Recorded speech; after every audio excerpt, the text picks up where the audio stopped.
Hello everyone, welcome back my new mini blog. আজকে আমরা দুজন মিলে সকাল সকাল ঘুম থেকে উঠে রেডি হয়ে বেরিয়ে পড়েছিলাম বড়মার উদ্দেশ্যে। আর আজকের ওয়েদারটা ছিল জাস্ট দারুণ, খুব একটা ঠান্ডাও ছিল না গরমও ছিল না, মানে একটা লং ড্রাইভের জন্য একদম পারফেক্ট ডে ছিল। দেন আমরা বেরিয়ে পড়লাম, দেখো কথা বলতে বলতে অনেকটা রাস্তা চলে আসলাম।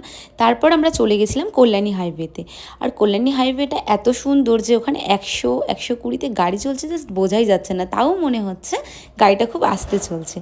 আসলে অনেক দিন ধরে প্ল্যান হচ্ছিল বড়মার কাছে যাওয়ার, কিন্তু কোনো না কোনোভাবে যাওয়ার হয়ে উঠছিল না। আর আজকে তো আমরা সাডেন প্ল্যান করার পরেই দেখলাম এটা সাকসেসফুলও হলো। এটা খুব কমই হয় অ্যাকচুয়ালি, বিকজ আমাদের দুজনের কখনো মতের মিলই হয় না। আমরা যদি এখানে যেতে বলি তো অন্য জায়গাতেই চলে যায়।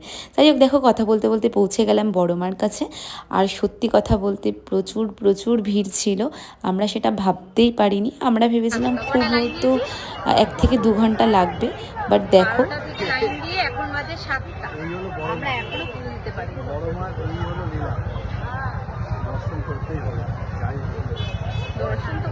তো শুনেই নিলে।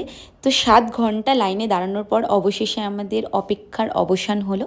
আমরা মন্দিরের ভেতর প্রবেশ করলাম। আর সত্যি কথা বলতে যখন মন্দিরে গেলাম আমি তো অঝরে কেঁদেই দিয়েছিলাম, কারণ সত্যি কথা বলতে এরকম একটা অনুভূতি এর আগে কখনো ফিল হয়নি।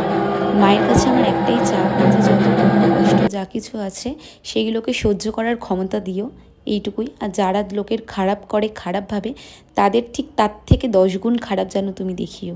তাই জন্য বলা হয় ধর্ম হোক যার যার, বড় মা সবার। যাই হোক, আমরা পুজো দিয়ে খুব ভালোভাবে দেন আমরা চলে গেছিলাম খেতে, কারণ সকাল থেকে কিচ্ছু খাওয়া হয়নি। তো অবভিয়াসলি ব্যারাকপুর যাব, দাদা বৌদির বিরিয়ানি খাবো না, এটা তো কখনো হতে পারে না। তো আমি নিয়েছিলাম বিরিয়ানি। আমরা চলে গেছিলাম বাড়ির পথে। আজকের জন্য এইটুকুনি, দেখা হচ্ছে নেক্সট ব্লগে, বাই।